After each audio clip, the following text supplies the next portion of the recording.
Hello and welcome all to episode number 74 of the Solo Gamer Podcast. I have managed to not completely fuck up the numbers this go around for the show. That used to be like a thing. Yeah. Like I would get it wrong every single week, and either no one would say anything, and then I'd hear it later and be like, "Oh God," or maybe Taylor might be like, "It's episode 74." And I'm like, "Oh shit!" I was actually going to say, is it 74? Yeah, should be, or is it wrong? This would No, be my, I think it's 73. This would be my Nice. No, I don't think so, because we just did we not? Or you know what? Maybe I'm thinking about the fact that the experience We missed a week. accounting the experience point too. Oh yeah, Possibly. okay. Because I had 73. That's so funny that I said that, and then I got it. And then I didn't. I'm like, wait, was this intentional? That's so good, dude. It's the Thursday recording session. We're all thrown out of whack. How do you? Yeah, that's true. Maybe that's. No, I think the reason for that is because we had the experience point too, so I was counting earlier. But sure, yeah. Experience point gets counted in there every week. That's so funny. Yeah, episode 73, and I'll fix it on the sheet as well. I think I had looking at our spreadsheet, and I was like, it says 73 while you're saying all that.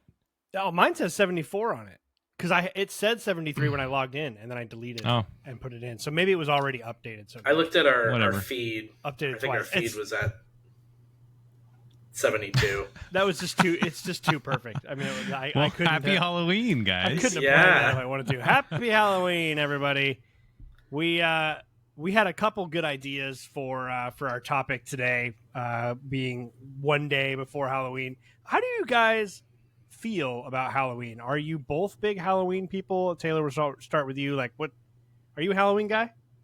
Yeah, no, I love Halloween. I always look at Halloween as kind of the gateway to the wider holiday season. Like, it's kind of like right at the starting line, somebody shoots the gun in the air and then we all run into the holidays, you know? So I kind of look at it as that first little like step, you know, into the part of the year that, you know, I think all of us really, really love. So, but yeah, I've always been a really big fan of horror movies, horror games. I just love that season. So, yeah, big fan, big Halloween guy for sure. Hell yeah. Kyle, I mean, I don't even need to ask you. You got your background going over here. I know, I love that. No, don't let that fool you. That's cozy. I know, you're kind of a summer guy.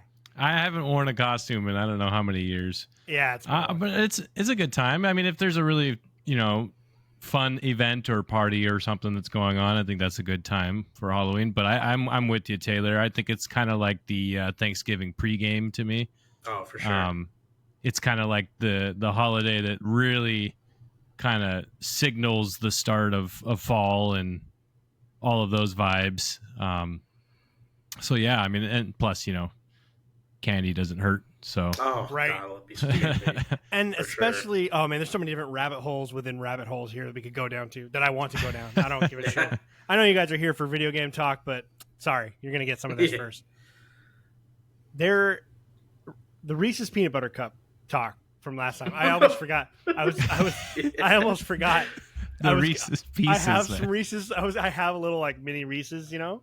I bought a bag just in case we get trick or treaters, and I was like, and I was eating one the other day. I was like, I should bring one on the show and be like, well, this isn't a Reese's Pieces peanut butter cup, but it is a Reese's peanut butter cup. But the seasonal ones, no matter what, they're way better because there's like way more peanut butter to chocolate. Is that just me? Really? I haven't really tried it. Okay, so every year they make a seasonal Reese's. It's either a Christmas tree. They're like barely even shaped, but it's like a pumpkin for Halloween, just like an oval basically. A Christmas tree. They make like an egg shape, an oval for Easter, like stuff like that. A heart for Valentine's, whatever it is. And they are just because they don't have the cup, it doesn't have that thick rim of peanut butter around it, which I'm not complaining. I love chocolate, but yeah, they just have like a little layer of chocolate around it, and it's like twice as much peanut butter. Ooh. And I think they're always like maybe twice as good as a standard cup. Interesting. Now, if you don't like the peanut butter as much, you might not feel that way. I was gonna say, I think in the Reese's war, I'm like probably more of a chocolate guy than I am No, peanut you're butter. team chocolate? Yeah, I'm team chocolate for sure. That's kind of a deal breaker. You should have said that. It's just before we did the show. and he never appeared on another episode of the Solo Game of You just see his little box like out. You didn't tell me this guy was a chocolate guy. Well, get him out of here. Don't give him back his jacket. To me, they're equals. In especially when they're together in a peanut butter cup. But like, I am definitely a chocolate guy personally over like fruity candy. Sometimes I get a hankering for a fruity candy and I really want it. But like 9 times out of 10, I'll go chocolate over Nerds or Sweet Tarts or whatever, or Skittles. But there's just something about that like super chalky peanut butter that's so good. I just love that like whipped up peanut butter that they put in there. It's just so good. Try them and see what you think. They're different. They're definitely different. Like this is not just like some weird thing in my head. This is not to say, by the way, that I am not a peanut butter guy. I do love me some peanut. Do not get me wrong. For the record, this body was not built by just chocolate.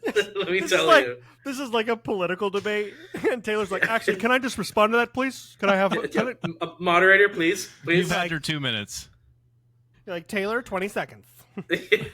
About 20 seconds on peanut butter. Halloween is. So it's funny. I'm sure this happens to everyone as they get older. I love Halloween. I love the time of year, and I just like. I like the kind of the idea of Halloween, the American idea, but obviously you can get into the whole pagan religion, old school stuff. That's not really what I'm talking about. I just mean like the classic American Halloween trick or treating. Now, is this just? I can't tell if it's just me, like my myopic view of the situation, but it feels like Halloween is kind of dead. I don't see they're still trick or treating. My little nieces and nephew are dressing up and they're going trick or treating. So I'm not saying it's gone, but I remember as a kid walking. I mean, Kyle, you were there with me. I think probably not. We were a little older when we became friends, like probably a little bit outside of trick or treating age. But you were coming over and hanging out at my house all the time in those days, and you could not cross the street. There were so many fucking kids and parents and cars and people. It was like Times Square in my random little East Wenatchee neighborhood street that I grew up on. It was absolutely bonkers. And I feel like the last, 15 years between Phoenix and coming back home to Washington, when I'm around on Halloween, and I've driven to my dad's house before, which is what I'm talking about, same house I grew up in. It's like maybe I'll see like 8 kids walking around. It just feels like there's just no. It's not the same. It's not the same. No. And I think it's not COVID. I know some people said, "Oh, it's COVID," but this is older than that. It's older than that. It's happened longer. It's been a long, slow decline, and it feels like it's just gone. I definitely feel like COVID was kind of like that last nail in the coffin. Yeah, perfect. That's a great analogy. What were you going to say, Taylor, that you had a theory?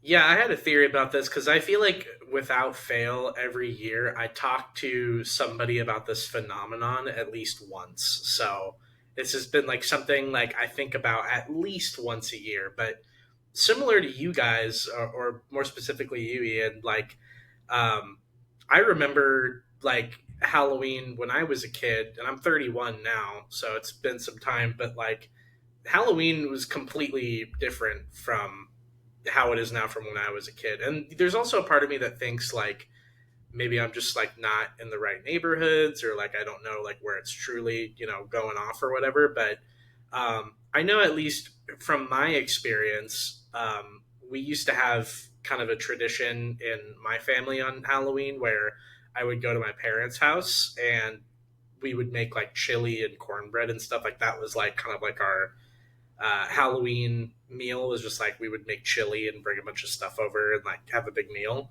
Love that. But there was a part of that we would sit in the driveway and like hand out candy to kids, and we noticed every year like just a precipitous like drop off of kids coming out. And my theory at the time, I think this is maybe like a wider Halloween thing, is that I don't think people our age can afford to buy houses in neighborhoods. I think they're by and large a lot of the times in apartment complexes. And so the Halloween experience of like walking down the neighborhood has sadly, I think, kind of gone away as housing is less and less affordable. Because I know in my parents' case, right, like my parents grew up in like a like middle class to upper middle class neighborhood, and when we were kids, there were a bunch of kids there. Well, now it's all grandparents. There's no new families in the neighborhood that I grew up in. Like it's all Oh wow, that's a great older point. folks, like like from their 50s to their 80s, because they actually have the money to live there. So the sad part is that I think a lot of those families had to move to apartment complexes, or they're renting and stuff like that, and not a lot of them can afford houses. So naturally, the trick or treating experience is not as ideal when you're going door to door in an apartment complex. So Damn. So Halloween got late stage capitalist cyberpunk. exactly. Holy Exactly. shit, dude! That's such He a said, good theory. "Damn." What? God, that was good, man. I don't know what you're talking about, man. That's a good point, though, Taylor. Dude, that's Yeah, it's a fucking really good insane. point. You kind of just blew my mind a little bit, to be honest. Yeah, it's kind of sad. I think about it at least without fail once a year, and yeah, it's a little bit of a depressing thought. You should write a book about that. Maybe I will. Even when you watch Halloween movies from the mid to late 90s, I don't even mean scary movies. It can be a scary movie if it takes place on Halloween, but just even like a kids movie, a live action kids movie, like Hocus Pocus, these like silly kind of movies. It's like they show Halloween. It's exactly like you're talking about, or what I was describing. It's just like there's like 500 kids a minute just passing by every door. Yeah. And it's like I remember that. I feel old now because like back in my day, there were hundreds of kids out here. Right. But it's I remember. You would just kind of pick up and go to all sorts of different locations. I mean, even just in this small little town of Wenatchee, it was like there was like so many hot spots. Going to the parking lot in Walmart, or going to the Ave, or basically you could pick any street with houses on it, and you're probably going to be able to knock on their door. It was just like almost guaranteed at that point. Absolutely. It was a huge community thing. You go to multiple neighborhoods too. Yeah. Not even just the one you were in, like the development across the street, the other one across from that street. Like, yeah.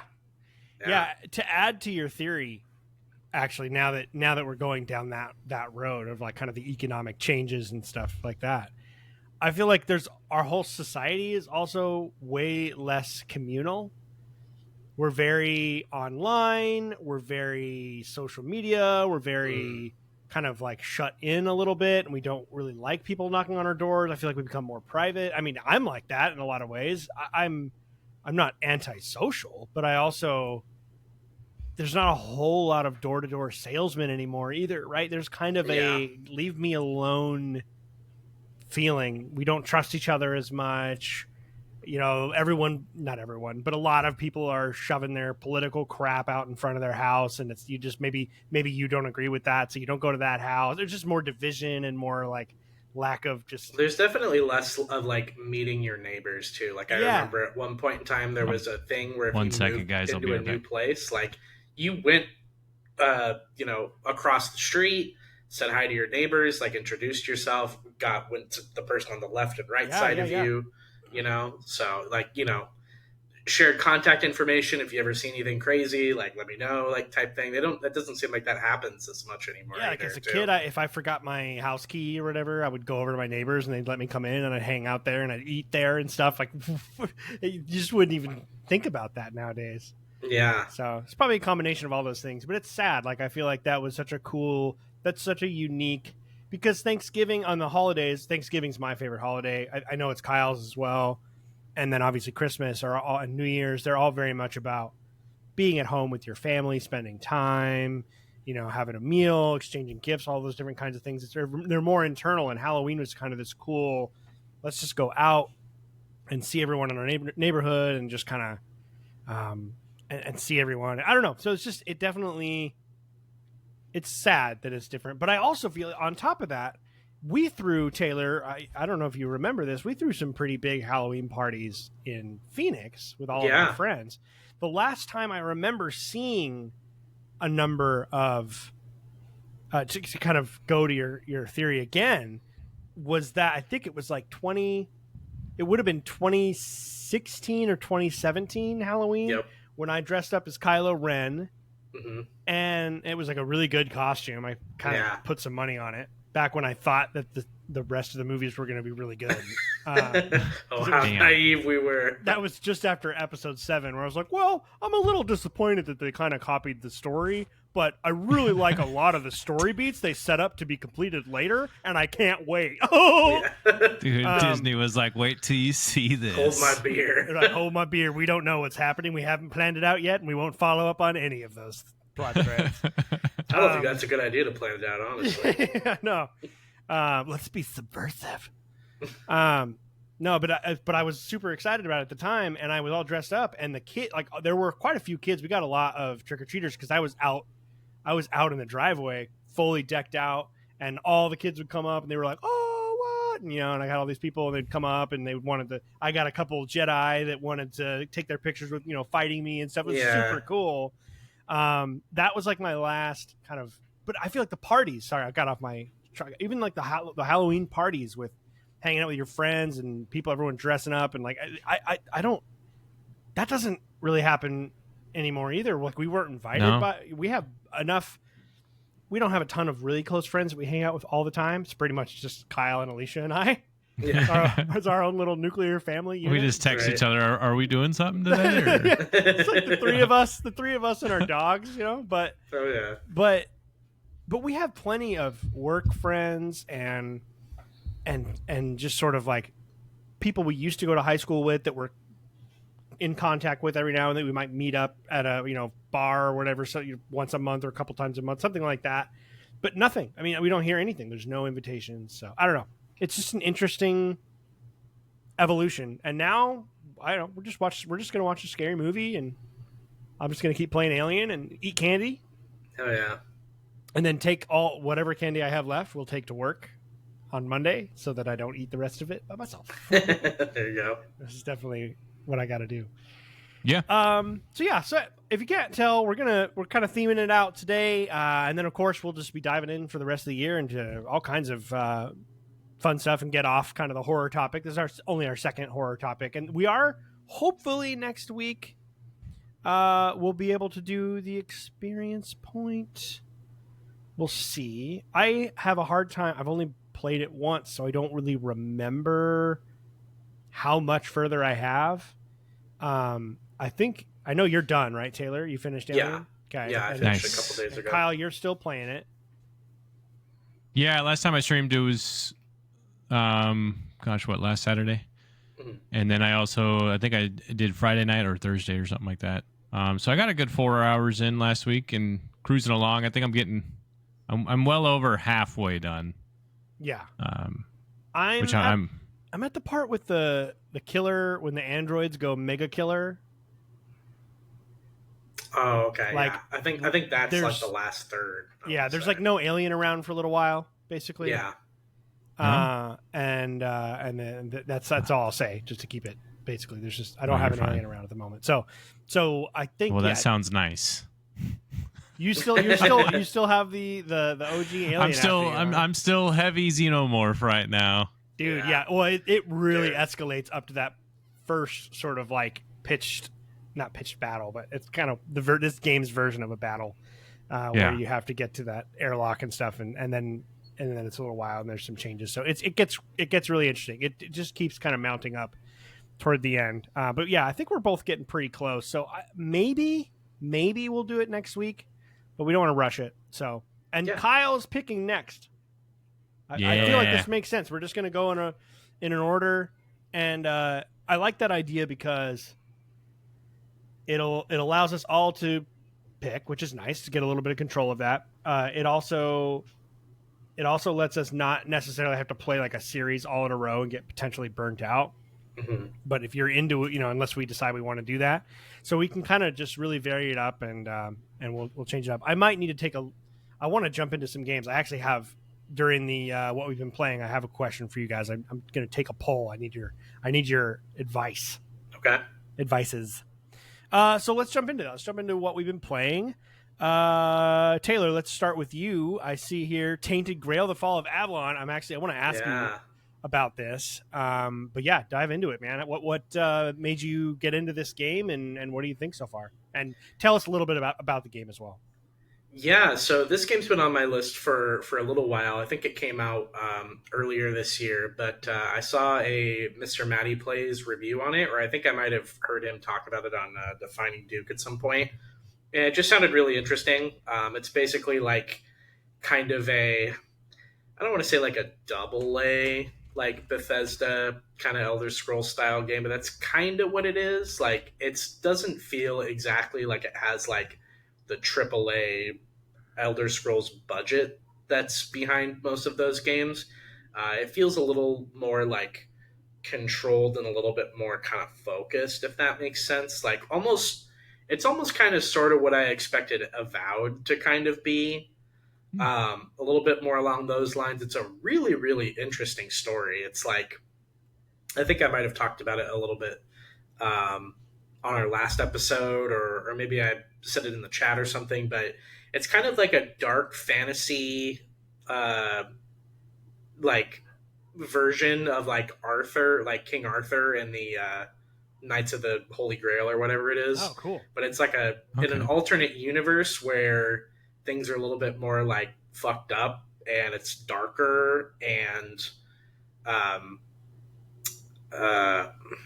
am I trying to say it? Like, all the environments are almost very, like, weirdly enough, like topical with Alien. It's very H.R. Geiger inspired. I would like, not have. There's a part where you like go into this tomb, and I won't say like more about it other than that, but it's like in the very beginning of the game, and like the tomb itself looks very like alien nest looking. Like, it's got like these black spires with like stuff dripping from the ceiling, and like, I don't know, it's very very interesting. It's a really really cool game. But yeah, you start off in kind of like an Elder Scrolls type way, where you wake up in jail and you like get freed and get out of it. So I'm having a lot of fun with it. The gameplay is a lot of fun. I think the loot is a lot of fun, and also the combat is like kind of challenging and difficult. They give you like a lot of combat options, so they have like this weird like dash mechanic where your dash kind of like fills up slowly, and so every once in a while, if you're not parrying, you can kind of like dash out of the way of attacks and stuff. So it's really really cool, and really challenging too. Like, I feel like I've been challenged more in this game by the boss fights than I ever have in something like Elder Scrolls, which I think is really cool. So the combat's cool. I think the story feels a little bit on the weaker side of things. So, but I'm having a lot of fun with it, and I kind of skipped ahead on what I was going to be playing this year, because I've been kind of trying to go in release order, like try and play things that came out like in like January or February, and kind of work my way up through the year as those games have become cheaper. But I just got a Steam Deck recently. Yeah. So I got that in the mail, and it was one of the games, Tainted Grail is one of the games on there that's like deck ready or whatever, where it's like you can run this on like really good settings. Like, you don't have to like, play around with it to like get your settings just right. Like, it's pretty much just plug in and play. So that was kind of the thing that made me want to jump into it. So good marketing strategy. Yeah, no, it's been good. So I've had some fun with it, but that's basically only thing I've been playing recently. Does a game that is deck ready or deck verified or whatever they call it on Steam, does it have a preset graphics that you could like go to graphics settings and it's like Steam Deck? Yeah. And then it just does it all for you? Yeah, it's pretty much just it's more than just graphics. There's a lot of other things that will like fit it into that category to that make sure that it's deck ready or whatever. But yeah, it's like optimized like almost perfectly for like the handheld mode. And I bought the dock with mine, and I put like the Steam Deck on the dock, and I've been playing it on my TV. But there's a way, I'm sure, to get the settings correctly to where it plays just as good on handheld, but I'm getting some frame drops and some weirdness on the docked mode version. So that's like really the only like kind of weirdness I've encountered with it. But yeah, it's like graphics are optimized, frames are optimized. It runs like smooth as butter on the handheld version. So did you look at the settings that I'm hitting my microphone? Does it when you have a preset? I'm talking about graphics specifically. I know that to be deck verified, yeah, it's got to be playable on a controller with analog sticks. No, I mean, there's more to it than that. But graphically speaking, does it show you, oh, this is your preset Steam Deck settings, and it's like medium, running it a bunch of medium stuff, medium low, high, medium? Like, how does it affect?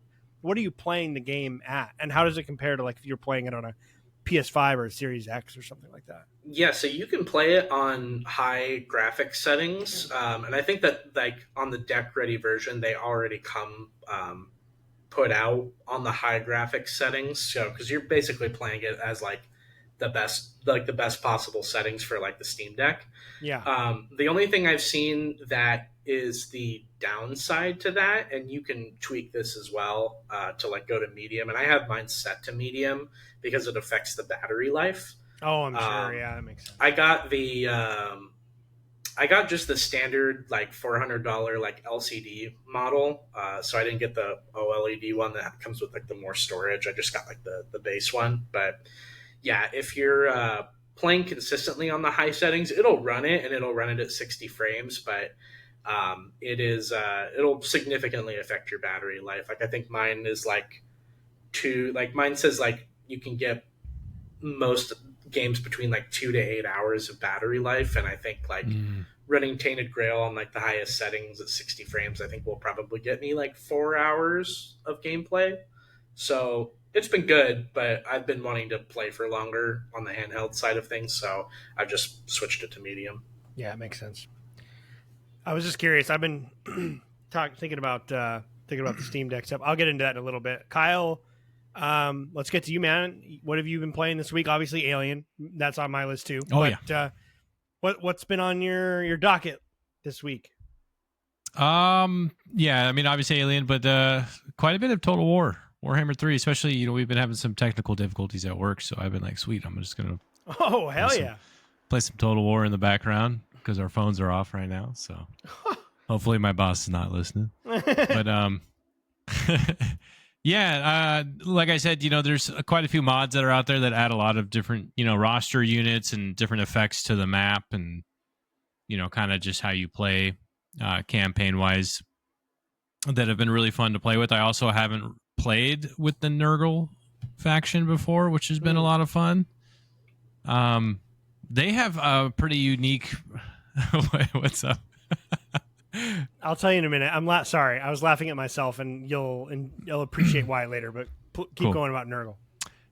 Yeah, I mean they're kind of unique because they're military buildings. They do this thing where they like kind of rotate in cycles. So what you do is you build the tier 1 base building, and then every turn it like shifts, or every few turns it'll shift to the next stage, all the way through to the top tier, which is like 6 or 7. And each one obviously allows you to recruit like new units. But then when it gets to 7, it recycles back to the first tier again. And so it kind of keeps going over and over again. So the way that they function is kind of like you have to spread massively and take over as many settlements as you possibly can, so that you can start building these buildings early on. So that you can have a roster, because it's very limiting in the beginning when you only have 2 buildings that do it, and you have to wait for that cycle to come around again to be able to build those units, because it only allows you to build 1 or 2 of that unit before the next cycle has to come back to replenish that, if that makes sense. So it's a cool mechanic. It does limit you early on, and so it really makes you want to like spread like a disease. Literally, that's like what it makes you play like.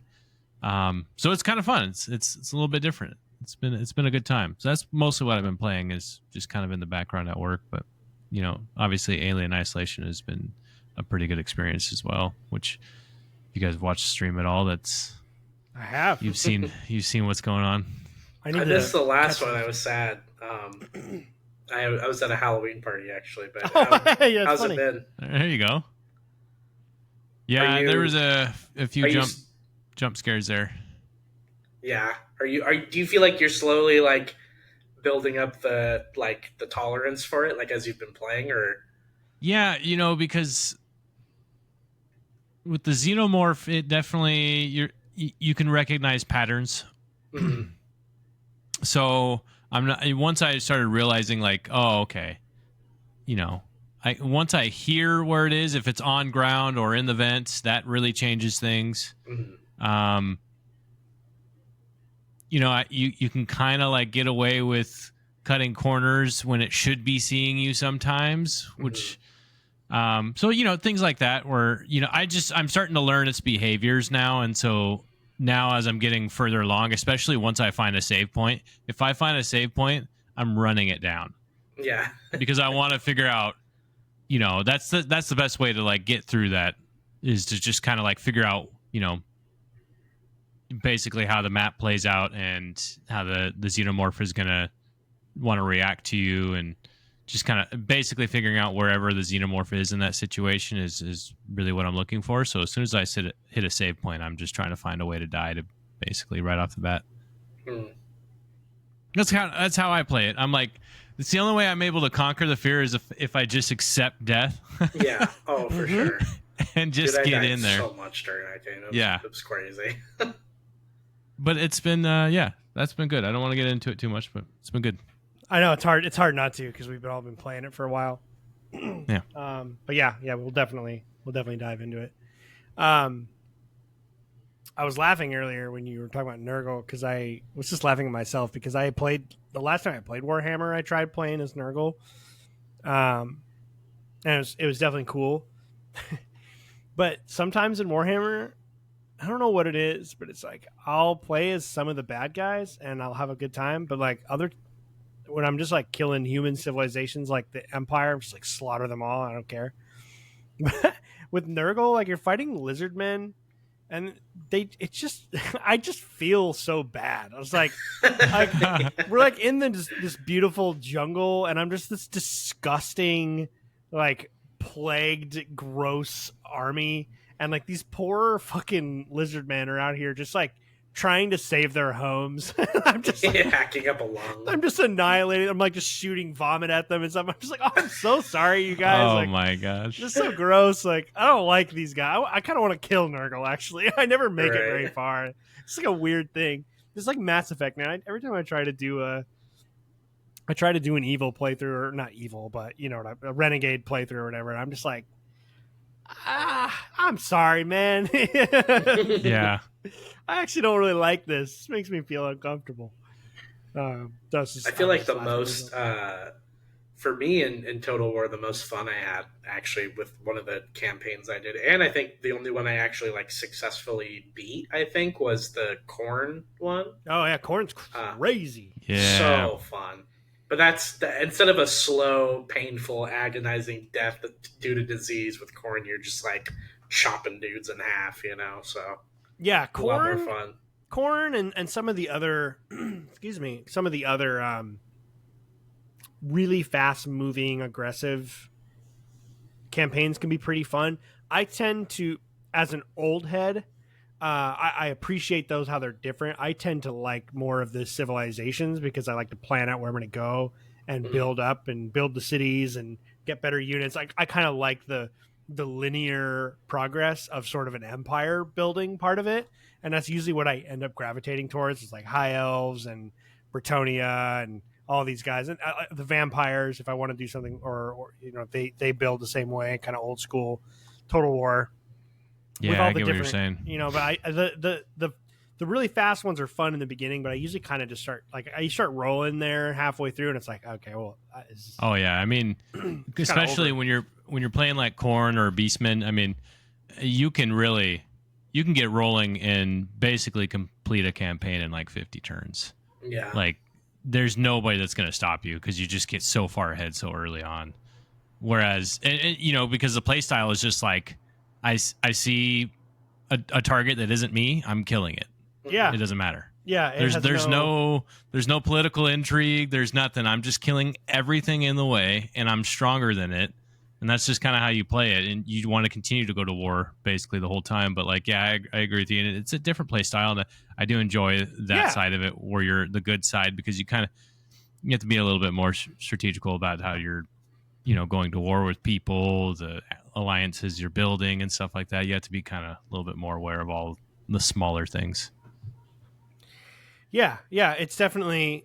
I appreciate them for being different. It's funny. It's like I want those things to be there. I want there to be different types of campaigns or different types of gameplay. I always just end up finding for myself, even though I would critique the game if it didn't have that. I don't end up usually playing it. It's just weird. I'm a creature of habit with Total War. Total War is 100 for me. It is truly like a comfort game. For me, I'm not much of like a min-maxer, and I would get my ass kicked on multiplayer because I'm not putting, these anti-armor piercing, anti-infantry guys in this spot and this spot. Like I do the basic stuff. I like to have my infantry here, and I do this with Archer. I like to mess around with it a little bit, but I enjoy the whole process, and I think that's why it's just kind of like a comfortable. It feels like a board game that you play with family. That's what Total War feels like. I just sit down. I'm like, yeah, I just kind of cruise, just play. My favorite campaign is definitely just playing Tyrion in the High Elves. In the High Elves, I want the High Elves to get like a total. It's time for them to have a full. Yeah, they do rework. I think they're one of the only ones that hasn't really gotten like much of anything. I mean, since they were. It's not broken, right? But it's just But they did it with Empire. I mean, the Empire was not really broken, but they added a bunch of cool stuff to them just to spice them up a little bit. I agree with you. I love the High Elves, so I think the soundtrack is just so much better than everything else. Oh, the soundtrack is so good. Yeah, I like that. Yeah. Bretonnia. I like playing Bretonnia as well because I just love their cavalry. Their classic knights with the glowing lances, and they have do a bunch of extra damage versus the undead and stuff. It's just so cool. I just love those guys.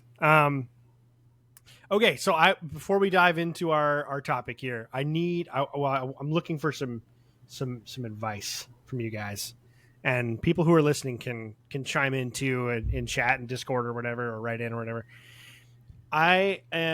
Once I'm done with Alien, I'm trying to decide if I'm going to play Chronos or not, because the season's kind of over. But it's November, so I can still play a scary game. We'll see if I'm in the mood. But I have two ways to go that I'm excited to do with what I'm going to play next. I really have been itching to kind of get back onto my PS5. I've been buying Sony since PS3 because of their exclusives, and I've always played their exclusives, and that's pretty much all I use my PlayStation for. Mm-hmm. And I am way behind on the Sony exclusives. I have not played Horizon Forbidden West. I have not finished God of War Ragnarok. I have not played Ghost of Yotai now, of course. I think there might be one more I'm not thinking about that I still haven't gotten to. And I just feel like I really want to just spend some time on that console and that ecosystem and just play some of those games. But I would also like to get some games that came out this year done. I did not finish Claire Obscure. Of course, we mentioned Ghost of Yotai, which would do both. But there's there's a few games that are this year. So there's a couple others too that I'm not thinking about. Battlefield 6 I was kind of interested in, but I don't think I'm going to buy. So should I go back and do get through the PlayStation backlog kind of right now that I'm wanting to do, or should I try and stay a little bit current first and play a couple games from this year? Because this time of year after Halloween, I play my annual scary game. Maybe like I said, maybe I'll do Chronos if I'm in the mood for it. But other than that, as soon as I'm done with a scary game, and I'm usually jump into at least a big or a couple medium games, and I play them all the way through into February or whatever, March. Right. So I'm trying to decide what I should do. What should I do next? What should I play? The only thing that I can think of, there's two different ways to go about it. I think if you want to play the what could possibly be the best game out of all of them. I would think probably Ghost of Yotei. But I'm also thinking like around the season, I'm like, man, this time of year, especially when it starts snowing, it feels like a God of War type vibe. Yeah, and I've already started it, right? So I wouldn't have to. I wouldn't be starting it even from the beginning. I'd just jump back in where it was and just kind of remember a little bit. But then I also think you need to finish Clair Obscure. Yeah, see, so now this is my thought process. Interesting. Yeah. I don't know. The way that I've always kind of operated, with a couple exceptions here and there, is I've always done like what I'm playing usually always consists of the same 2 or 3 things. It's like usually like a multiplayer game that I'm kind of having fun with, a single player game that's like kind of like from my backlog or whatever, and then a current game that's like the new, like latest and greatest. And usually it's like if I get sick of one, I can go to the other 2 and kind of run through it there. I think you should finish Alien Isolation, and then I would say, like, if you wanted to go to one of the PlayStation games on the backlog, I think that would be awesome. As far as like which one, I don't really know. Out of those ones, I would say the one I had more fun with might have been Horizon, the newest one. Yeah, but I haven't played Yotei yet, and I've heard some fucking great things about Yotei. So yeah, I'm okay with waiting on Yotei because it is the newest one, and I'm already behind. Yeah. So it's like I haven't even played Forbidden West yet. Like I feel like I should catch up a little bit on the PlayStation catalog, and then play Ghost. I don't know, March next year or whatever. I'm getting better about not feeling like I need to be in the conversation of the game that's out right now. Yeah, that's not really my thing anymore. It used to be. I do like the idea. I mean, I did start Clair Obscure, and so you need to get into that whole thing of trying to play that. I don't think I'm going to play Ghost yet. I'm kind of saving it. I'm going to play it, but I think maybe God of War would be the move because I already am part of the way through it. So just get in there. I just wasn't absolutely loving it like I did the last one. Yeah. And so it's like... Me neither. Do you force it? I didn't hate it. I wasn't like, oh, this game is awful. No. I do think you have to force it. Just because the first one was so good, it's like, you got to beat it. Even if it ends up being mid, I don't think it'll be terrible. No, it's not terrible. No. Yeah. It's definitely like... But I've kind of felt this way with all of the PlayStation exclusives. It seems like the second version has not been nearly as good as the first one, or nearly as memorable. And I've felt that way about like almost all of their like big franchises. I think Horizon Forbidden West sort of almost gets to the like how much I liked the first one more than the others. But again, like I said, I haven't played Yotei, and Yotei sounds like it's fantastic. So yeah. I mean, I think Last of Us is probably the only exception. Yeah, because I don't even know, other than the fact that I know I wasn't in love with God of War, but I'm just intrigued enough. I wasn't loving the story, but the performances are still good. For sure. There's something with the gameplay that didn't feel quite as fun or as like arcadey, because and it's just kind exactly of impactful. The same. Yeah, maybe that's what it is. Maybe it's just not changed enough. But that used to be the case when we were kids. Games would come out lickety split and they would be similar to each other, and I didn't mind then. I don't know how far you are into Ragnarok, but they do introduce a gameplay element in like the last third of the game that I think is really, really fun. Are we okay with minor spoilers so I can give you... Yeah, I don't mind. As long as if anybody out there's listening, you can skip ahead, I guess. Yeah, Kyle, do you mind if I just... It's a small thing that might spoil a little bit of it as far as like gameplay wise? I don't mind. I mean, I have an assumption. It has to do with Atreus, but yeah, you play as him, right? So there's that. Yeah. Is that what you're talking about, Taylor? Because I think I might be at the point where I'm playing as Atreus right now. No, there are sections where you play as Atreus, but no, they introduce a new weapon type. Oh, okay. I don't know if okay. Yeah. So if you don't know what I'm talking about immediately, then is it the worst thing if I were to just like plug that thing down to easy and just blast through it? I mean, I've done that before. I kind of want to just see what happens and just kill stuff really easily. Because when I was playing it, I kept getting into these like combat rooms that reminded me of old school God of War. That just were like really hard. It would take me like 6 times, and I would do it. Yeah. I'd get through it, but I'm just like, this is fucking annoying, dude. Mm-hmm. And you got to get all the combos right. I'm like, I don't want to do these combos. I'm not playing Mortal Kombat right now. Yeah. God. I don't know. So maybe I think that's probably the move. Probably jump into God. Because I agree with you now that I'm thinking about it. I feel like Ghost would be perfect like at the start of spring. Yeah. Mm-hmm. Yeah. February, March, man. Yeah.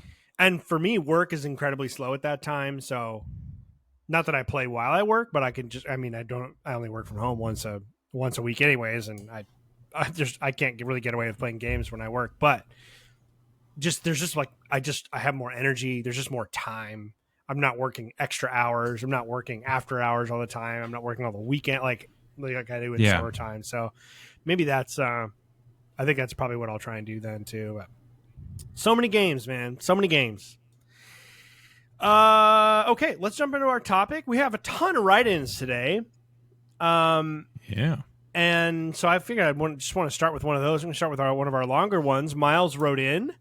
And he says, Happy Halloween TSG. I think the future of horror games falls in the hands of the indie studios. The last few horror games I've played have all been independently made, and it seems to me the big studios think horror doesn't sell enough for big investments in IPs. Now, this topic kind of relates into one of my, both of my picks. Sci-fi horror like Alien Isolation, Dead Space, and Prey have had mainstream success, but I think it's the independent titles that keep the genre moving. The Call of Cthulhu, Amnesia, Voices of the Void, etc. are all really interesting games that aren't limited by sales. That said, if I could have a horror game made just for me, I would love a Blade Runner game that delves into the horror of that world.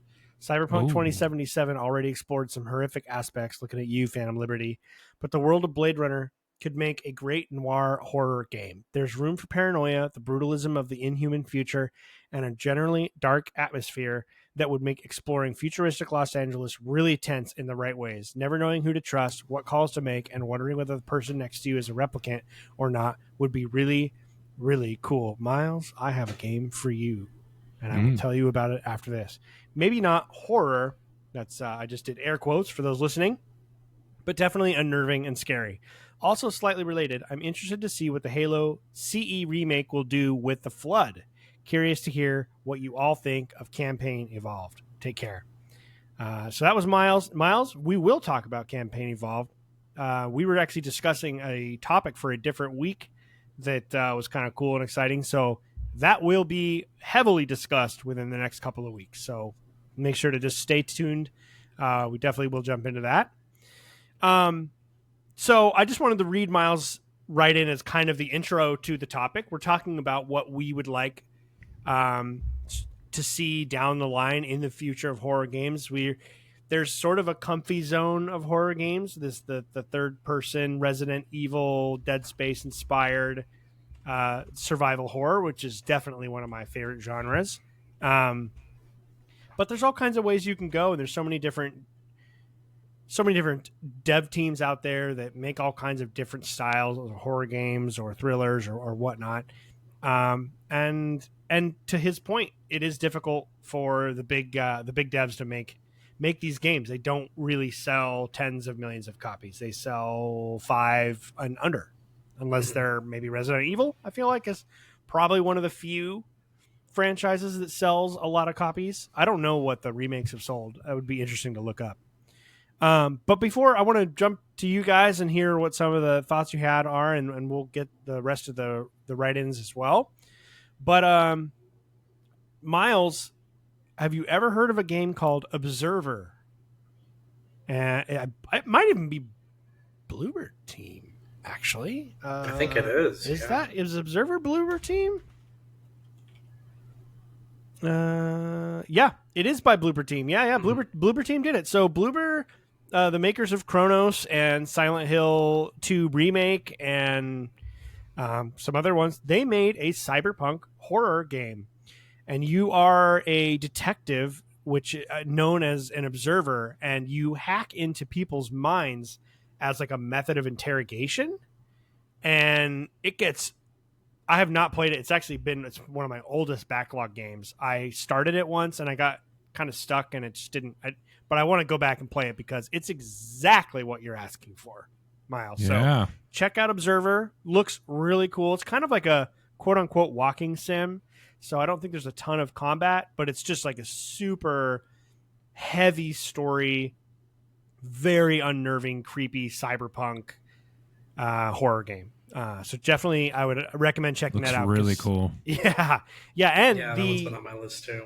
The voice actor and the model for the main character is the actor that played the replicant in Blade Runner, Cool. in the original Blade Runner. So they went and cast him, and you'll recognize his voice immediately when you start the game. So that's definitely one I would love to go back and play eventually. It's definitely it's got to be one of the. I feel like that was like a founding member of my backlog, that game, and I still haven't played it. So yeah, go check that out. Kyle, let's I want to hear, because I know we've talked about before, especially this month, you're playing through Alien, you're building your callus is what I would call that. Yeah. Yes. Now I will say, from my experience, Taylor, I don't know if you feel the same way. Every horror game I play is the same thing. So like, I don't go into a new horror game less afraid than the last one. Every time I'm like super freaked out in the beginning because I don't know the systems. I don't know what the enemies are like. The game there's been no repetition. I have no idea what to expect. And that in and of itself is very intense. And then by the time I get halfway through, I'm like, yeah, whatever. It's fun. I enjoy it, but it's not. This is like, you're more into the gameplay by that point. Right. If it's a good game. And just like just the experience you're having right now with Alien is like the same experience you'll have with every horror game, pretty much. So I'm super curious, like what's one of the first things that you were thinking of that you had for this topic? Like what's something you'd want to see in the future of the genre? Yeah. I liked the unnerving feeling of like a realistic horror type game or story, I should say, similar to what Miles was talking about. Maybe not. I thought, boy, he said cyberpunk vibes. I'm like, wow, that was genius. Actually, I would love to see that. So I'll start there. But I want to see like a more modern, like when we were playing Alan Wake 2, I thought it's really cool. The main character, she's like an FBI agent. So I would love a game where you're playing a federal agent who's investigating a very sick, sadistic, like serial killer, without any like, weird paranormal stuff or any sort of, magic of any kind, like just straight up realistic. You're investigating somebody who is doing some very horrible things. I would love to do something like that. There's just something about, especially specifically being like an FBI agent. I think their uniforms are pretty badass. So the jacket, right? That dark the jacket, blue jacket with the yellow. Yeah, I love that about Alan Wake 2. Yeah. So that's what I would love to see, is a little bit more of that, modern, detective. That's what I would go really for. good idea. That's a good idea. Yeah. Like a story-driven Silence of the Lambs kind of Exactly. game. With almost like maybe a little bit of a noir type feel to it too. Yeah, which is why I love noir too. Is it's a lot of fun to play that. I just don't think there's enough of that, specifically in the modern era. I don't know of any other than Alan Wake 2 kind of touches on it, which is why I want to finish that. Damn. I know. Game. I'm gonna go back and just start from the beginning. I kind of want to play Control again too. Like, yeah. I just kind of want to sweep through the whole, because I just played Alan Wake 1 last year. So, that's a really good idea. I also like the idea of it being a little bit more deliberate and slower paced. So it's not really an action game necessarily. Did you? Oh, why do I always did you see the movie called Wind River? Yes. No. Fuck, that movie is incredible. It's one of my favorite like modern movies. We'll watch it for sure. It's so depressing. 2017. It's really good, incredibly depressing and very accurate, I think, to what they're showing, what they're talking about. You by the end of it actually kind of is making a point, a societal point, but there's a scene. This is not going to give anything away at all. There's a scene where an FBI agent is in a home, a house that is like a decrepit, disgusting drug den. She's looking for someone that she suspects of a very awful murder, kind of what you're talking about. And it is not a scary movie. It's not even like Silence of the Lambs. Like there's no creepiness to it. It's very like procedural and realistic. But to your point, she's going through this. She's like a 26-year-old woman, and she's got her sidearm, and she's going really slow, like room by room through this horrible house with someone who is potentially extremely high and potentially extremely violent, and who has potentially committed murder. And it is so scary when she is more like, it's only like a 4-minute scene, and I can just feel like, it now. The movie, it's so good. The direction, everything about that movie is incredible. And that scene, I was thinking of that when you were describing this, of like the moment of like, this man is in here and potentially in here, and he could try to kill me any minute, and I'm on the tail, So we will watch that for sure this winter. Hell yeah. It is, I'm down. Oh boy, it's incredible. And then even taking moments like that and like kind of playing with it, making that not be the climax of it, but just making sure that you create that environment of like, this could be here, this person that I've been hunting down. And the rooms are really creepy. I'm just imagining everything that you were talking about. That's exactly what I would want in that type of game. And then the Alan Wake 2, like the case file thing where you're putting together the clues. I remember the controls were a little wonky and like not intuitive, but the idea was brilliant. Yes. Yeah. What a good idea, man. I love that. I absolutely love that. That's like perfect. That's exactly the kind of thing I was thinking of when I was like, you guys are going to nail this when I come up with this topic, and you did, which is fucking sick. That makes me excited. I want someone to do this now. Right. I know. I have a feeling we're gonna have a lot of those where it's like, damn, I really want to see that now. Damn it, mine is not as good as that. Taylor, what is your what's your first one? Your idea? Yeah, I have a couple different ideas for things I would love to see in horror games. I guess we'll start out with kind of an idea that I've always had that I think makes a really creepy game to start out with, and I think the ideas will get more and more formed from there. But specifically, one of my favorite like horror movie kind of, I don't want to say it's like a trope, but like a thing that happens that I always feel like never gets any less creepy for me, is whenever you have a paranormal type situation happening where you have somebody moving like not like a human. And I feel like not many games do that, like whether that be like somebody like running on all fours or like or like glitching out. Like I always think of like those movies where it's like something is like twitching and like glitching out or whatever, and I think that is so creepy. That image always unnerves me, like no matter what the medium is. And I specifically think of there's a part in PT, like an old PT demo on PlayStation, where there's like a woman who's like, one of the times when you like walk around the hallway, she's like standing under a light, just like kind of shaking and like convulsing. And she's like 8 times speed, right? It's like, yeah. And like, I've always wondered, like, why don't more movies and more video games have that same effect? Like, I don't know why. It like creeps me the hell out every time I've seen it.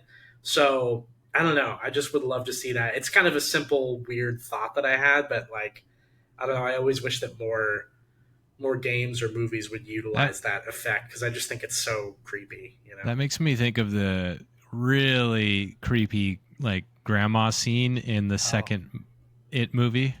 Yeah. Oh God, yeah, dude, That's such a scary moment.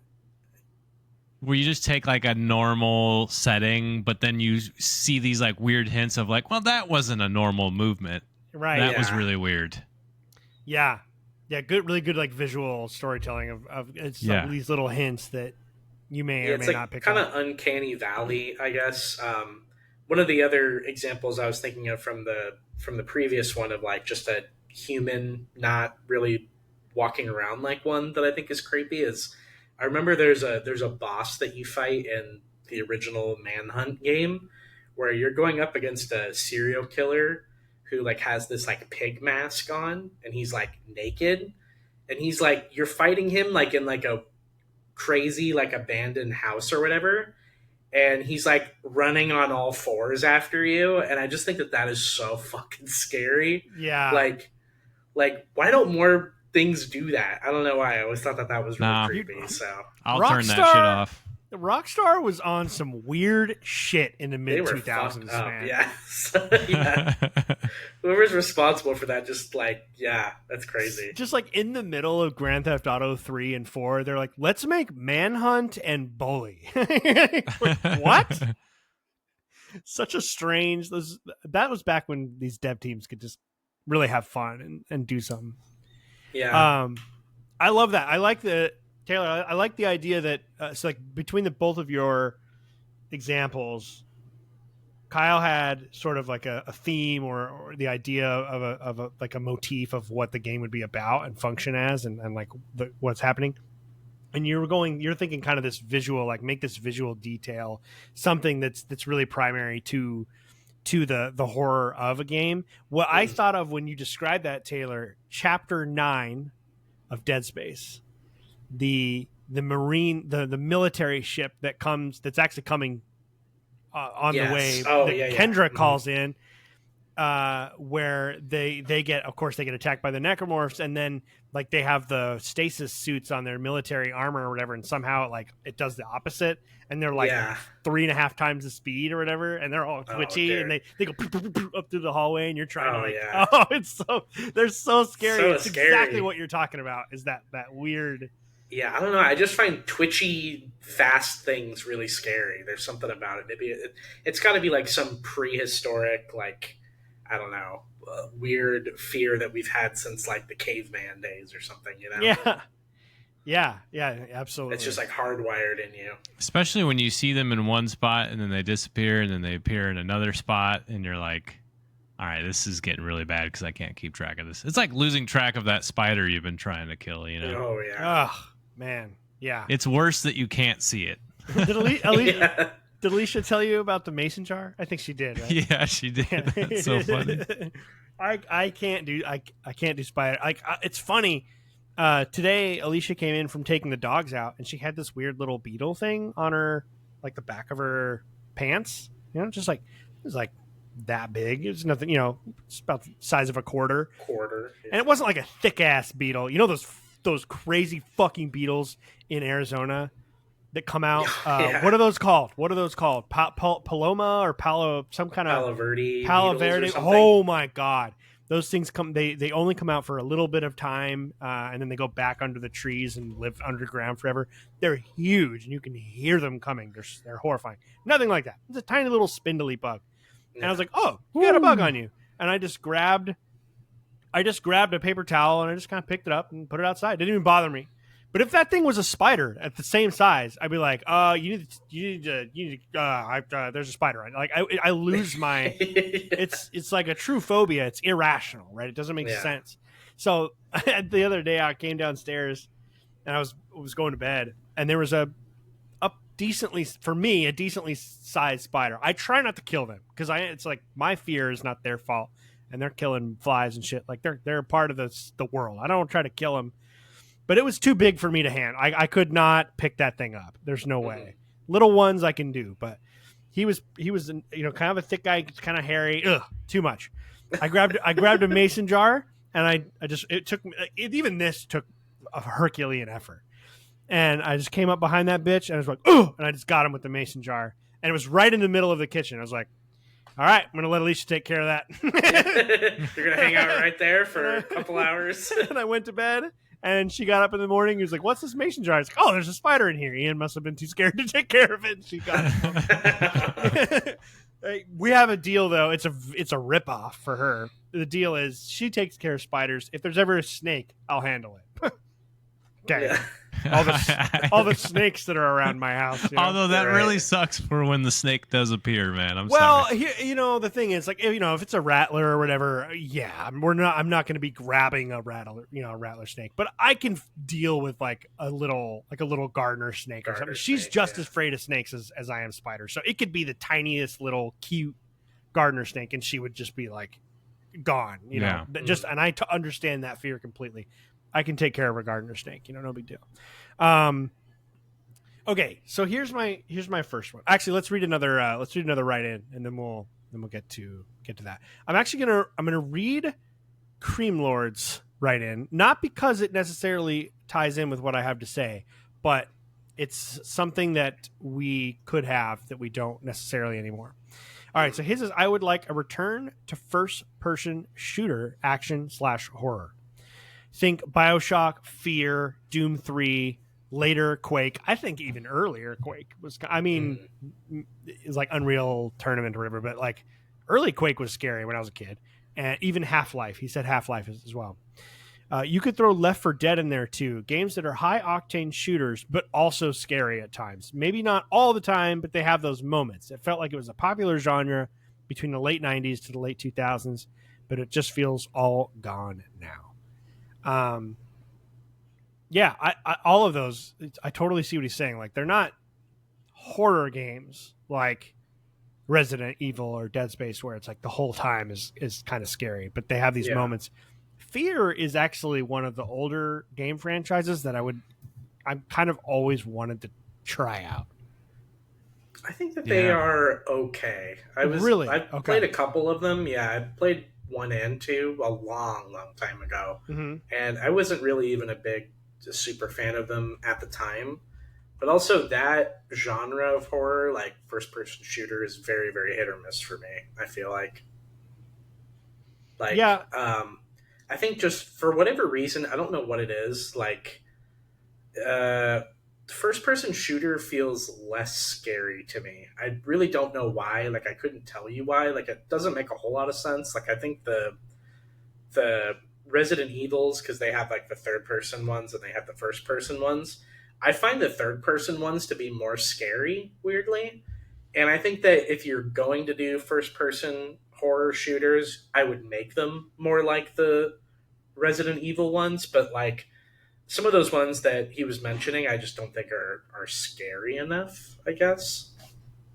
So they've been very hit or miss for me. What about those Metro games too? I've never tried those. I've heard those are good too. Yeah, I have a hard time with the Metro. I've tried Metro 2033, which is the first one, a few times. Love the idea. Oh, hi, Chip. Chip never says hi when we're on the show. So here, dude. He's so cagey. He's like, what's that microphone there? What's going on here? Everything's kind of scared of everything. Speaking of scary games, I'm just trying to think, like, these shooter games, like the difference between the first person and the third person thing. I don't know. That Outlast is really scary to me, and that's first person. Yeah. I can't even play that game. Like, I don't know what it is. I hate the dirty place and just like not being able to defend yourself. And you can't defend yourself really in Alien. It's like none of it makes any sense, but I don't really enjoy Outlast. And like the third person allows you to like look around corners and stuff. Mm-hmm. I don't know. I just think it's more about the art style, maybe. And like those games, to his point, they're not really, like you said, they're not really scary. He likes they're like kind of more action games first. Yeah, they just like they start out scary. Maybe they don't turn, it's little things like that. But Doom 3 was cool. Fear, I just heard. I remember hearing that Fear just had like really, it was like a really good shooter. Like it felt really good to shoot the weapons in the game. Yeah, which is always cool. So my idea is like not going to happen, I don't think. But I think it would be fucking cool. I would love to see an offshoot.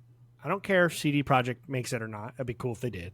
But like, I want to see the idea of the Witcher contracts from Witcher 3, the little side missions, are the main part of a game. You like make your own Witcher, and you make that shit scary as hell and really, really difficult. And you're like, and each level, you know, you can improve. You have like items that you take with you or whatever. Maybe depending on how you go through the contract, you get more or less items for the next one, things like that, because you make more money. There's like different tiers or whatever, and each one is like an epic, like knockdown, drag out fight. At the end of it, you're barely alive, and you've gotten like when he fights the what's it called, like the Striga, I think. It's like that's what I was thinking about, was the scene with the Striga in the first season. Yes, like this horrifying creature that's stronger than you. You have to learn and study the creature, and it could be kind of a trial and error thing, but like less about the role playing and like a little bit less about the like overall, the big overarching story with the wild hunt. And I love all that. Trust me. I mean, Witcher 3 is like one of my favorite games of all time, but I just like more of that. There's a horrible, evil beast that no one understands slaughtering these children in the woods, and you've got to like walk down through there and listen to this scary, like creepy children in the trees humming, and you have to like find clues, and you're being followed and watched, and eventually you have to fight this horrifying creature that's like every single one is like a Dark Souls boss, you know? Yeah. I think that would just be so cool. And I've always felt like it's there. It's like, oh, you have this cool, you can have such a cool, you can have different loadouts for like each one based on what what you're going to be hiring. It's like sometimes you know what you're going after. Like, oh, there's this creature. Other times you have to like solve a mystery and learn what it is, and then take it down and use the right weapons and stuff. I just think that would be super cool. And if you could make it cool. Really, really scary too. Oh yeah. Yeah, I love the idea of playing like a Witcher 2 that like you kind of create, and it is really, really hard. So it almost kind of like builds on the mythos of like Geralt too, because like he just like so effortlessly can like cut these dudes down, and then you're just kind of this like, you know, shoddy like amateur, like almost, you know what I mean? Like, yeah, you could be like a new, like when you create your Witcher, like the opening cutscene would be like the horrible trial of the grasses, and you're going through all the horrible, disgusting things that happen to your body and the pain. Like you have to experience that. And I think the thing about Witcher is that the games, just because of the way they are, they kind of have to make you have to be that much of a badass. Because Geralt in the books and stuff, I mean, he is a complete badass, but he's kind of like John Wick is a badass. Yeah. Like by the end of each book, he's like barely alive. He fights these creatures and they almost kill him every time, and he just gets away with it because he remembers something, or they make one mistake and he's just super smart, and he's really quick-witted and really tough and can take pain. But like just the idea that you can only heal yourself so many times, like the Estus flask. It's like Dark Souls meets Witcher and then like really amp up the horror vibe, the scariness of the creatures. Yeah. I think that, and then you could lace in a story if you wanted kind of through it, but it would especially be less with the hunter side of things too, because there could be quite a bit more detective work and preparation. Scoping out the area, creating the right potions and traps and all sorts of stuff. It would be a very different game. I'm thinking of like you're fighting like a monster too, also, and you're doing like the ritual, like you're kind of scrambling while fighting this thing, but also doing the ritual that kills it at the same time. Yeah. You know, so you're like, oh, he's got to be in the sunlight, like right in this spot or whatever, and it like makes the fight more difficult because you're like fending it off while also trying to like bring the curse or whatever full circle to like kill it or whatever. Yeah, kind of where the story writing kind of like comes in there. Sorry, I didn't mean to cut you off. No, go ahead. Just all the different unique ways of defeating a monster, which is something that I love about The Witcher. It's just an extra piece of detail, especially even in the books. It's way more in detail about all the different, like what you're talking about, Taylor, rituals and sayings that you have to do, or being in the right spot at the right time, and all of that sort of stuff can lend to some pretty good, story writing. Yeah, I think that's a good take on that. I don't know. I think it'd be really cool. I don't think there's really any world in which it happens, but I like the idea. Yeah. Kyle, do you have another one? I certainly do. I was also thinking, because have you guys watched the recent Nosferatu? Yes. No, I need to. Okay, it's good. It is good. And that's something that I would love to see in a game, is like a classic, like early 1800s, like Transylvania, like old castle with like an old like vampire who's been around for ages, and whatever is the reason that you need to go into the castle, that's part of the story writing, right? But that sort of stuff, just even in Nosferatu is not really like something I would consider like a scary movie, but there's so many elements in like the art style and the characters that are it's just so creepy. And I love that part of it. So I would love to see like a classic, essentially like a Nosferatu, but you don't have to call it that. Where you're just a normal human being who's unfortunately stuck in a castle with a very old vampire who loves to kind of like play with his food almost a little bit, Mm-hmm. I love Robert Eggers, by the way. I love his Yeah. movies, and what you were talking about, kind of the idea of that, like the 1800, like the 19th century, kind of the Gothic Victorian thing is a really good place for horror. There's no doubt about that. I like Bloodborne is kind of Bloodborne is kind of a horror game. It's an action RPG with a lot of horror elements to it. It's got some really scary moments. I think it's a really good take. It reminds me of, have you seen The Witch by Robert Eggers? It's like one of his first movies. Yes. Fuck. Yeah. Very, very that movie's good. awesome. That really movie's good. Scary as hell. Yeah. And nothing ever really even happens except for the very beginning and the very end. And everything in the middle is just tense, slow burn buildup. Atmosphere, yeah. Those damn goats are enough for me, man. Dude, yeah. But just the opening scene of that movie with the baby and everything is just like, it's so, and the vocal, the opera singing, kind of like all the weird wrong notes, and that movie is freaky. So I really want to see Nosferatu because I really like him a lot. You would love it, dude. Just haven't it's seen very it good. Yeah, I need to check that out. Yeah, love that idea, Kyle. That's a good one.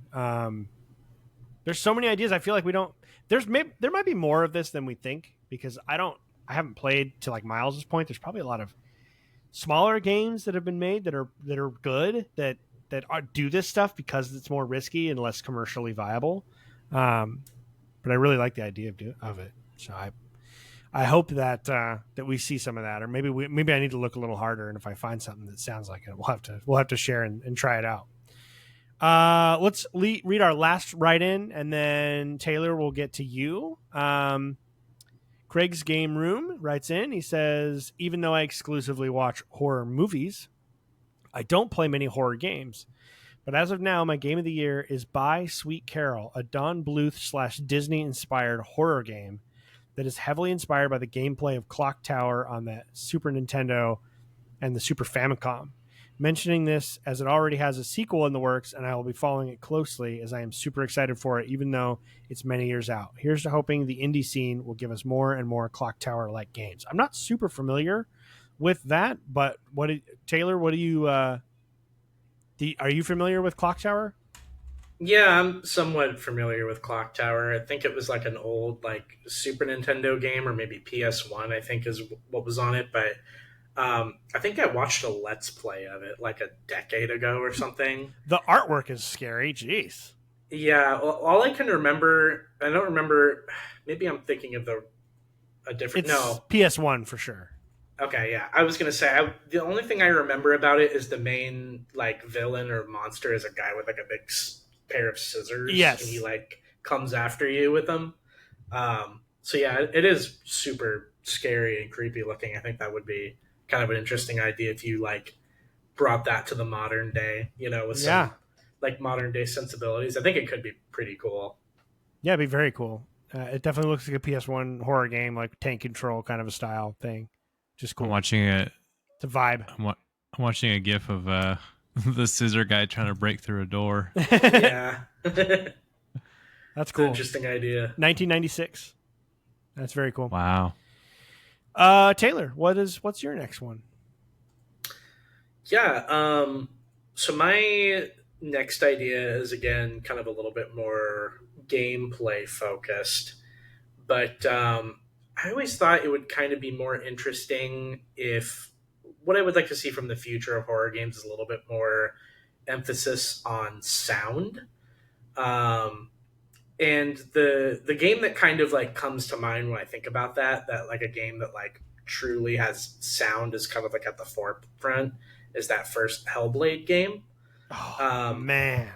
Yeah. Like, I think that would be really, really interesting. And there probably is more games than you would think that probably have mechanics that are similar to that. Unfortunately, I haven't played the first Hellblade game just yet, so this is all kind of stuff that I've heard about it. You know what I mean? Unfortunately, like, I think when the second one came out, like, it kind of killed any excitement I had for even touching it. So I think it's probably still worth going back to and playing, and I might even play the second one just to kind of, get a holistic sense of the universe and whatnot, because it does sound really interesting. But yeah, I've always thought play the first one because it's good. Yeah. Well, I've just always thought that idea of like having headphones kind of be like the way that you need to like enjoy the game, like with a message that like literally tells you like, hey, you are getting a way lesser experience if you do not play this with headphones. Mm-hmm.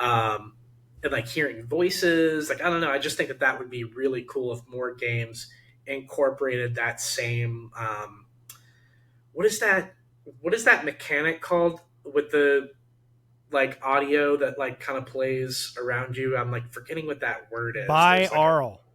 Binaural. And yeah, it's got an N in it. Yeah, so I think that the use of that in future horror games, I think, could be utilized really well. Like I said, this is probably a mechanic that a lot of games have that maybe I'm just like not realizing, but I don't know. I just get the sense of like it would be cool to like walk into a graveyard or something, and it's like completely quiet except for like in your headphones you can kind of hear distant, disembodied voices. I don't know. I think that would be a really from behind you. Yeah, right. But like you turn your character around, there's like nobody there. Like I don't know. I think that would be really cool. Yeah, I gotta play that game. Great idea. Oh man. Yeah, me too. I don't think I ever actually completely finished. I got I got pretty far into it. It's not a long game by any means. Just a special thing. It's just a really special game. But when I was playing through it, actually, in fact, I got really far into it. I was playing through it because the second one was around the corner, and then the second one came out, and I was so disappointed by everything I heard. I was expecting them to take that game and go completely to the next level, like AAA, big story, more mechanics, more of a game, right? More of like an actual, less of an experience and more of like a fully fledged game. And that did not happen. It was like even more of a tech demo than the first one. Right. And it was really disappointing, and it just kind of killed my momentum. And it's a stressful game. It's not even like scary, like, oh, somebody's going to get me. It's just sort of unnerving and just so different and like you feel kind of drained afterwards because it was like you basically just get schizophrenia for a little while while you play the game. And it's something else, man. It's but a truly creative, like kind of a legendary game in my mind of just like trying something new, being truly innovative with the space. I think it's really cool. Absolutely. I only have one more. I don't know about you guys. So we'll go around and see. I only have one more. It's kind of two in one, and it's more of a wish list than like what I want, like less creative than my first one. I would love to see, and we're not going to get it. I would love to see a sequel to Callisto Protocol. Yeah. Oh. And I just feel like I know where the game failed and I get why, but I there's bits of that game I really like I like the idea of making the melee combat. You have to get like up close and personal with some of those monsters and stuff. It's like a good idea. It just didn't get executed quite right. Yeah. I really liked what I saw of that universe, and it's very Dead Spacey, but I didn't care. Like, I just liked the idea of this. There was just lots of like plot threads that were interesting. I was curious about what was going on, and this government and this prison and all of these things happening. It's like this. There's like a terrorist organization that turns out like maybe they're not quite the people you think they are, and there's sort of like a cult religion thing happening, and it's very Dead Space. I mean, it was very on the nose, but I don't mind that. It's like, it's kind of like there's games that came out that are just sort of like Resident Evil that are that are not Resident Evil, and I just appreciate it for what it was, and I really had a good time playing that game, and I just would like to see them correct some of the errors and improve where it was lacking and nail the same formula. It was beautiful. I thought that it's like one of the best looking games of this entire generation. Like, if I was just going to show someone who doesn't really pay attention to games beautiful graphics, like that would be one of them, I think.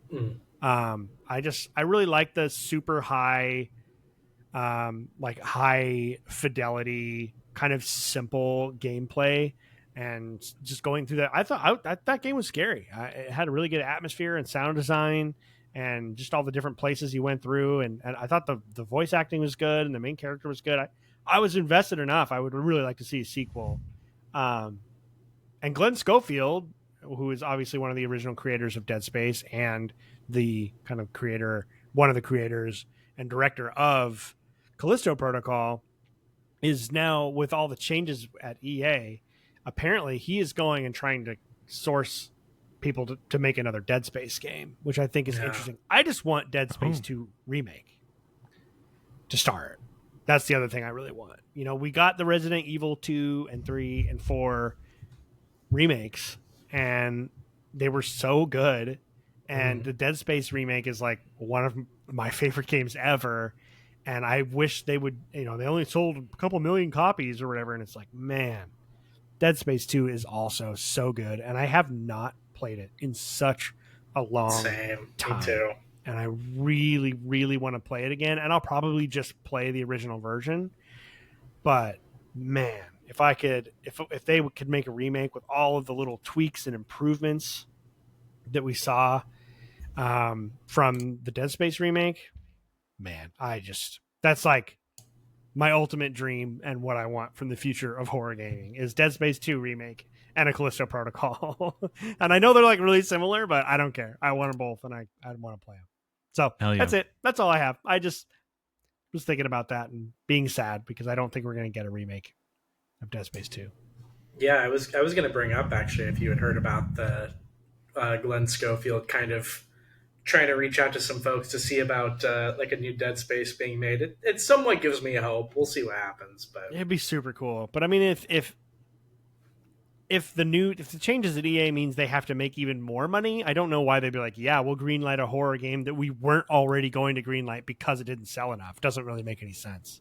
Right. Yeah. But unless they sell it off, maybe, or that like sell off the IP. Yeah, like I hope they don't close BioWare. I hope they can sell BioWare, or BioWare can separate. And I hope same thing for like some of these IP. But EA will just hold on to it and just never. They don't want anyone else to have anything, right? Like that they already own. It doesn't feel like. But yeah, that'd be amazing. I would love that. If that could happen, if he could make another one, and then you get the remake thing. It's like, man, you go to 3, like you could really change 3 and fix it. Mm-hmm. Like the story and just the gameplay and all of it. You could. That game had some cool moments, and I liked some of the story ideas, and the gameplay was good. But it was so EA 2011 or whatever it was that came out with their, like, they had all these like microtransactions within a fucking single player game, and like it was so stupid. It was so bad. But they could just go back and like redo it and make it less actiony and keep some of the central ideas and themes and remake 2 and 3. Oh god, that would be my dream for sure. So that's my last one. Just like, I want more sci-fi horror. I love that stuff. Love those franchises. So I'd like to see more of that. Kyle, do you have another one? Or are you done? Not really. I mean, that's all right. The only thing I would just kind of like tag along to what you're saying is I just would love to see more horror games in space. That's more sci-fi. As simple as that. Put me on a spaceship and have something really horrible happen. Mm-hmm. What is it about that that's so I don't know. appealing? I don't know. I love it though. God, it's what got me past the horror. Like I could never play horror games, and Dead Space was so everything. And I loved Alien, and then my dad showed me The Thing. And I got into all of that stuff. I loved the science fiction horror crossover, and then Dead Space was like my sort of bridge into most other horror games. So I was like, okay, if I can get through that, I can get through anything. That's kind of how I felt when I first played it. So I agree. It's just there's something about it that's just great. It's just perfect. Taylor, what's your last one? We'll wrap it up with you. We're already at an hour and a half, so this is perfect. Let's get your last one, and we'll wish everyone a happy Halloween. Yeah, absolutely. Well, really quickly, actually, I think there was one write-in that we forgot. Oh, did I miss one? Yeah, there's one more left, so I don't know if we wanted to good catch. Fish.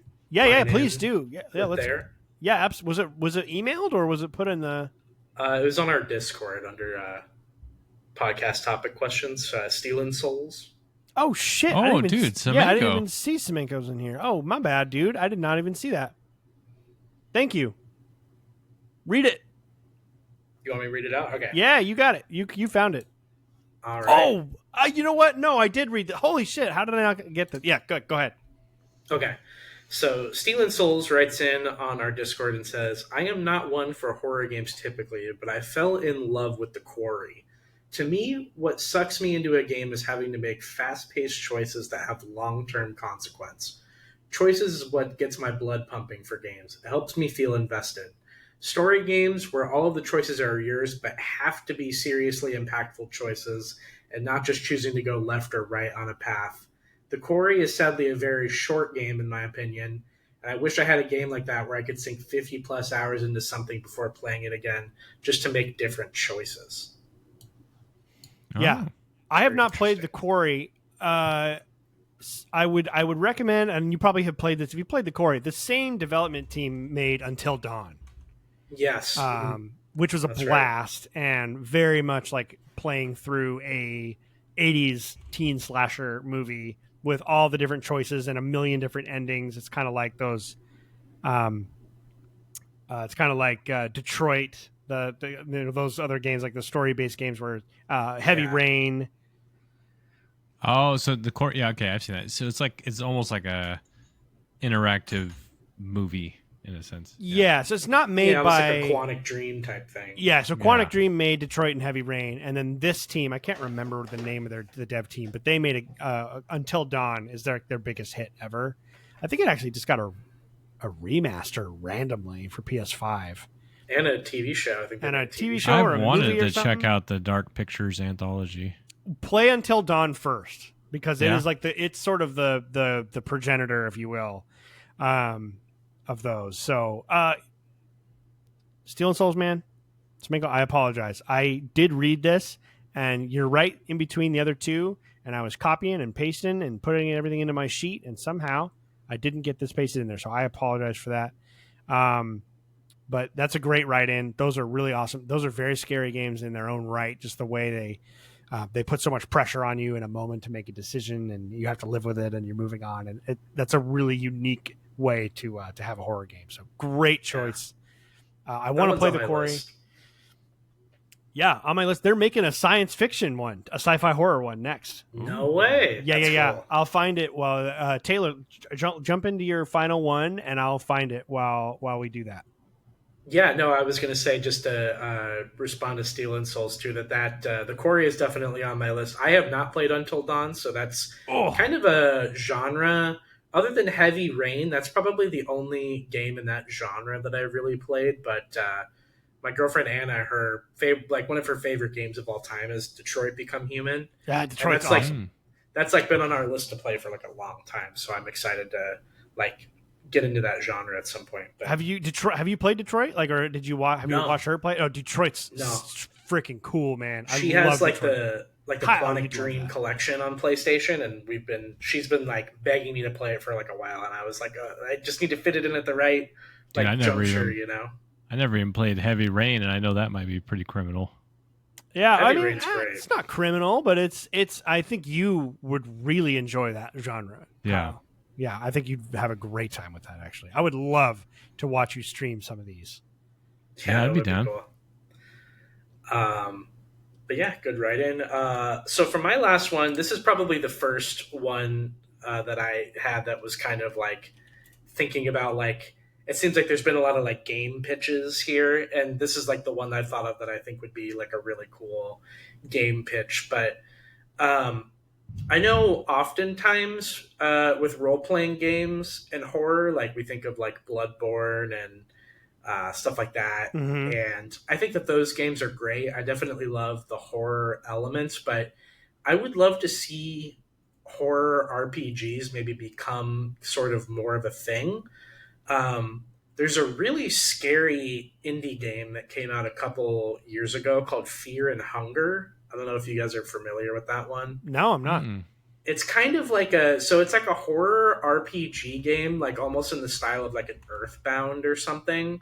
But the art style is like super fucked up and like almost like graphic novel looking. I think it's like heavily inspired by like Berserk and like some of those kind of like old school anime, but it's like kind of like got like a horror theme to it. So just everything I've seen from that game looks like something I would really, really like, but if maybe done in like more of a like AAA style rather than sort of like a turn-based sort of RPG situation. Ooh, I like that idea. So yeah, I think that I would love to see if they could incorporate like aspects of like an RPG with something like a horror game. Like, and some of the monsters in Fear and Hunger look super crazy too. Like I love the monster design in those games. Like if you just look up like little stills from like some of the combat and stuff, you've got these like weird like blob creatures, and like some of them are like naked and they're just like really scary looking. Yeah. So I don't know. Something like that, but on more of like a AAA level, I think would be really, really cool.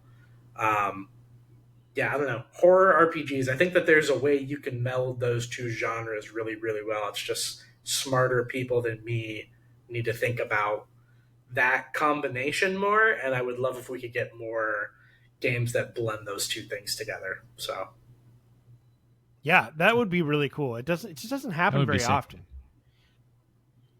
Yeah, and it's like I think it's usually because it's like whenever you like fit horror and RPG into a game, it ends up being kind of more action focused, and I don't think that it's probably difficult to think of like a way to like put stats kind of involved with like a horror game. Like I don't know, there's a disconnect there. It'd be hard. Yeah. I mean, Dead Space kind of does it ish, but not really.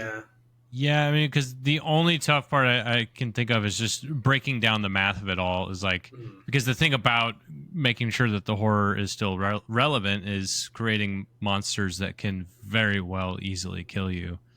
And so when you add the RPG elements, you got to find a way to tame it to where it's like you're not becoming too strong at any point. Yeah. That's like the tricky part is like figuring out how do we keep the game scary while you're still like progressing and developing. Yeah, that's a good point. RPGs are also tend to be like story based and they're kind of longer, and like a horror game kind of survives off the fact that it's only like 10 to 20 hours before you get burnt out.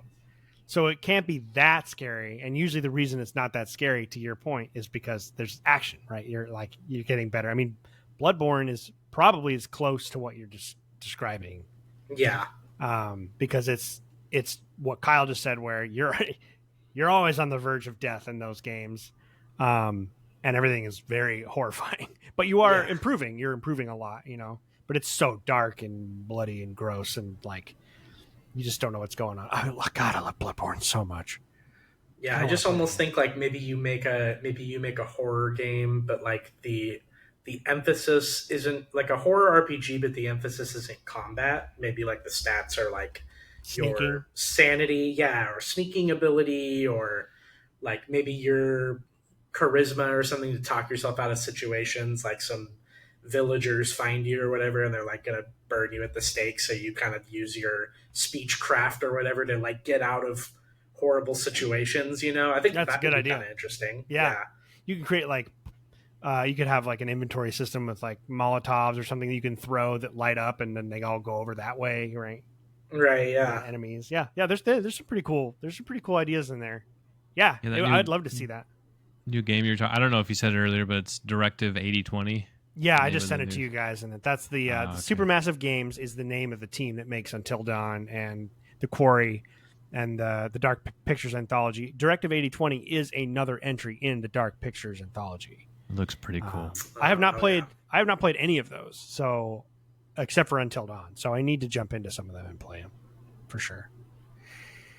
Well, that was awesome. Actually, that ended up being a little more like I was a little worried when we were talking about this topic. I was like, I don't know. Like, I don't even know if I have enough ideas, but you guys had some great ones.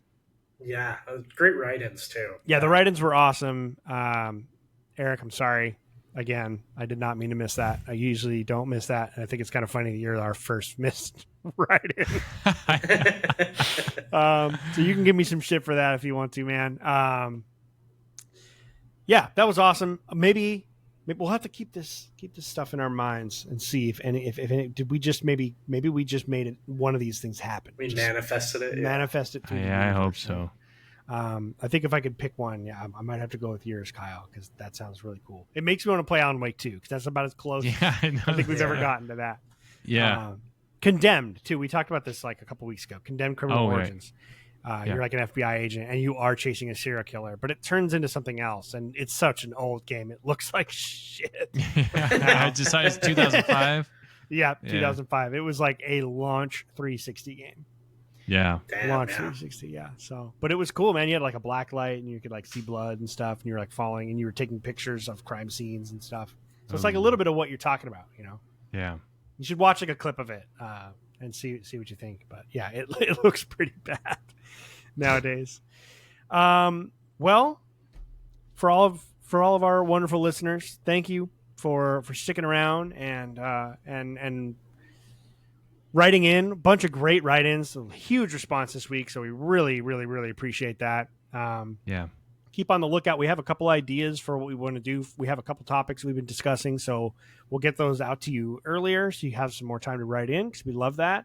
And we have Alien Isolation Experience Point coming up very soon. Could be as early as next week. I would say no later than the week after. So we want to keep it kind of close to Halloween. So if you haven't started, you still have time. It's like maximum 20 hours. So you do it a little less as well. So especially if you're replaying it. So jump in if you haven't started and join us. We'll keep you up to date on when we're going to do that. But gentlemen, thank you guys. That was a great episode. You guys killed it. I'm excited. I'm excited for next week. Every time I'm at the end of the podcast, I'm like, ooh, I can't wait for next week. I know, right? So we will keep everyone up to date on what's going on, but everyone have a happy and safe Halloween. If you're listening, you have kiddos, go out and have a good time and just let them eat candy and go crazy and crash out. It's once a year, I say that as someone who doesn't have a kid and doesn't have to deal with it. So. Right. I think I'm going to go eat a seasonal Reese's Peanut Butter Cup with extra peanut. There you go. Good. Damn. That's your homework. Try one. Get a Easily Reese's. Get a Reese's seasonal, a pumpkin, a Halloween pumpkin, and let me know what you think of the ratio. Okay, I will. All right, guys. We love you all. We will see you next week, and until then, later. See you guys. Later. Stay safe.